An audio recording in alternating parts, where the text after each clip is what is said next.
বাড়ির পেছনে আসছি। এখানে নারিকেল গাছ পরিষ্কার করা হচ্ছে, তো সেগুলোর ব্যাপারে তোমাদের কাছে কথা বলবো কেমন। আর আমি এইখানে 6 মাস পরে আসছি, বেশিও হতে পারে, কারণ খালা যে জামরুল পেড়েছিল, তো ওই সময় আসছিলাম।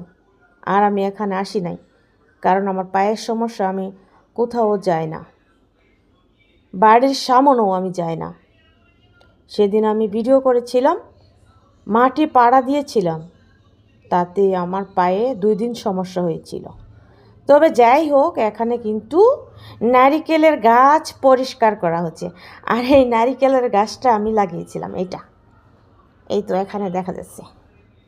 আর এইটা হচ্ছে আমার যখন বিবাহ হয়েছিল, তো তারপরে এটা লাগিয়েছিল, ওইটা লাগিয়েছিল রাহিলের দাদু। তো আমি দেখাচ্ছি, এখানে বড়ই গাছ হয়েছে, বড়ই দেখা যাচ্ছে।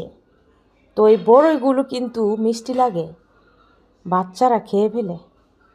রাহিলের অনেকগুলা বন্ধু আসে, এসে যা মন চায় তাই করে। তো আমি দেখাচ্ছি আর তোমাদের কাছে কথা বলে নিচ্ছি।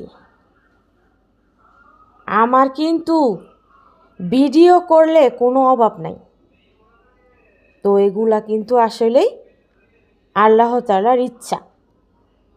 আল্লাহর হুকুম ছাড়া কিন্তু গাছের পাতাও পড়ে না এবং লড়ে না। আমার কথাটা হয়তো মিলিয়ে নেবে। আমি তোমাদের মতো এত দামি মানুষ না, বড় লোক না,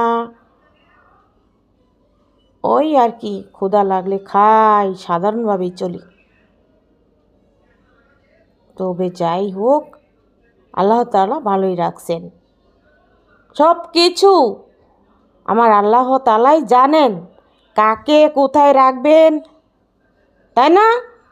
তার জন্য মানুষকে নয়, আল্লাহকে বিশ্বাস করি আমরা সব সময়, এবং মৃত্যুর আগ পর্যন্ত বিশ্বাস করে যাব ইনশাল্লাহ। আর তোমরা সকলে ভালো থেকো।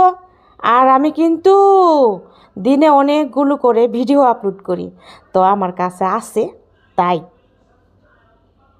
তো ঠিক আছে, আমার কথায় কিন্তু ভুল হয়, তোমরা ক্ষমা সুন্দর দৃষ্টিতে দেখবে।